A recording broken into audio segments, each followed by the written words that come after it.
you know, this is probably I think it is my first time publicly speaking on it, but like you brought up, I'm a white blood. None of that shit's on my Instagram anymore.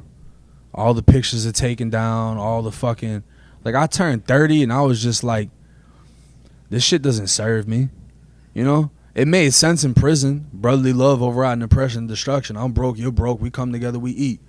They want to fuck us up, well, we're going to fuck them up together, you know? Out here, it doesn't make any fucking sense. Why am I risking what I got going on to portray? I'm not out here sliding on shit, doing shit, you know? So it doesn't make sense. And then not only that, but on the internet, people are going to question if you're tough, if you're authentic, if you're real, whatever, right? And there's nothing, you can kill people and they'll still think you ain't tough enough because you don't have as many bodies as him. You know, it never ends. For me, my what got me was, you know, traveling and meeting people at the top of the food chain within the, you know, and seeing like, damn, you ain't Scarface, you ain't fucking loaded. Like a lot of the people that started Blood back in the 90s on the East Coast of New York are all broke and fucked up. A lot of the big homies are broke and fucked up. So if you're 40, 50 years old and your life sucks, why do I, as a 30-year-old who's making more money than almost the majority of the entire fucking gang, the fuck am I doing over here? It doesn't make any sense. And then, you know, there's some kids out of Boston that are cranking up lately. They're comedians. And the guys at the sandwich shop? Yeah. It's my dogs. So they linked up with Mark Wahlberg, and they're funny. I follow them. Yeah, they're doing what they're doing, and you know, like I had asked one of them, like, "Yo, tap me in with Mark," and I asked him, and I could tell he was kind of cautious. Obviously, like that's a big. Yeah, it's a big layup. Yeah, it's a big layup, but at the same time, it's like I had to look at myself, like, wait, who am I? Who is he presenting to Mark Wahlberg? And I looked at my Instagram, and it's like it's banged out. It's me with 30, 40 people with red flags, this and that. It's like I make him look bad, even presenting that. You know what I'm saying? I already solidified who I am with what I've done and everything else. The shit, like the N-word and everything else, all it does is hold you back when you get to a certain point. I don't want to be 40 acting like I'm 20. And that's the reality of what a lot of gangs are. It's the same shit in prison. You got a lot of 40-year-old teenagers that are big gang members that don't give a fuck about life, don't give a fuck about your life, and they stay in the same cycle because they can never figure it out. You know what I mean? So, like, that's where I'm at now with a lot of that shit. And with a lot of the rappers, the ones that get away from everything are the ones that survive. And they have longevity. They have longevity. I mean, even with Thug, bro, like, after Thug blew up and all that shit, like, they're grabbing him on old shit. Mm-hmm. You know what I mean? And even just with shit that's happened in Tampa, people I've known or maybe met once or twice, and they get arrested on some crazy shit. I don't want to be tied into that. Yeah, like, because you never know with Discovery, like. Yeah.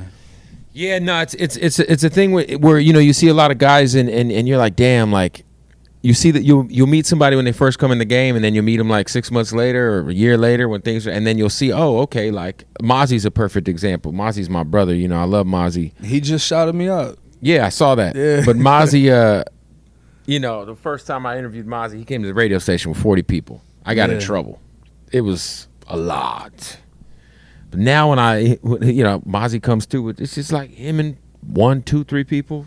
He's, you know, I think he understood, like, you know, obviously he had to go sit down recently, but I think he started to understand the last few years, like, oh, I got like a real opportunity here, like he's already rich, but it's like you also are great. So it's like, if you want to be great, man, like in the music game, you really gotta be 10 toes in, man. And it's like, maybe back in like 2001, 2003, when like Fat Joe was running around fucking fools up and 50 was doing what 50 was doing.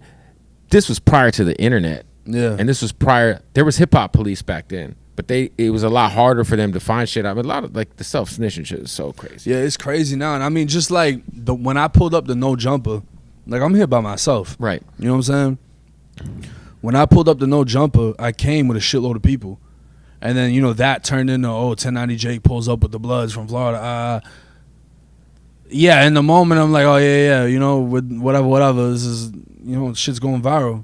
But then now I think about it like, what if me pulling up like that prevented the Joe Rogan interview? Or prevented the Theo Vaughn interview? Or prevented the... Because why the fuck would they want all of that coming to where they work? You know? So it's just like, that's... Or prevents like certain link ups that you didn't even know were possible. Yeah. Because they're like, you know what? I'm not saying I would have had like, the Joe Rogan interview, but what if? Yeah, like, yeah, I fuck with dude, but I don't know. I don't want to bring that shit, you know? Right. Not smart, and it just made me question myself and what I'm putting out and, you know, the image that I want to continue to have. You know, you see a lot of videos of these rappers getting killed with their kids. Yeah, that one in Dallas was heartbreaking. Yeah. I saw you covered that, right? Yeah, that could have been me and my daughter. I got a 7-year-old little girl. Yeah. You know what I'm saying? Like that, I would hope I die because I wouldn't want to survive that and she didn't. You know what I mean? So it's like, all right, well, how do I prevent that? Change the image I'm giving. Stop with the fucking, you know, presenting myself in a certain way because that's what people are going to expect when they see me. Right. And a lot of people are surprised that I'm mad cool. I always take pictures with people, right. Shake hands, thank yous, all that shit, you know? So it's just like I'm not trying to give off an image of a lifestyle that I no longer entertain. Yeah, because the other thing, too, is you got to understand, like, you know, I feel like once you have a kid, man, things change for sure. They're supposed to. They're supposed to. And the other thing is you're supposed to change. Yeah. You know, it's like you're supposed to want to get out the hood. You're supposed to want to never go. Like, all this, like, man, you don't even come to the hood. Like, why would I go to the hood? Like, why are y'all going to the club every weekend celebrating failure? Yeah, why are we over here popping bottles on fucking, you know, at a nightclubs, you know, for $500 a bottle when you can't even fucking pay your rent. You don't even own a fucking house. Yeah, or you take the homies to a nice restaurant, they don't even know what to order. Like what? Like what's market price? How do y'all know the whole McDonald's menu by heart, but you don't even know how you want your steak? Yeah, I just think, you know, it's different. Man, when you grow up, bro, you're supposed to mature, right? And the thing is, in the YouTube world, it's, oh, well, you were never like that anyway. Oh, well, you pussy. That's why. Yeah, but you can't even look at the comments, man. Who the comments gives are a the comments. fuck? Nah, you know what I do? I don't look at mine. I go look at Lil Durk's comments. That makes me humble, right? Because you can have all the money in the world, you can be around all the killers, and they still shit on Durk. You know what I mean? If you a female, go look at Kim Kardashian shit. What guy isn't gonna raise their hand like, oh yeah, I wouldn't fuck her? Everyone's gonna fuck her. Everybody thinks she's bad. For sure. But you go look at her comments, she's getting dogged. Bitch is still hating. Yeah, so it's almost like do you also have to understand the type of human being that goes out of their way to open their phone and comment on a stranger's fucking life?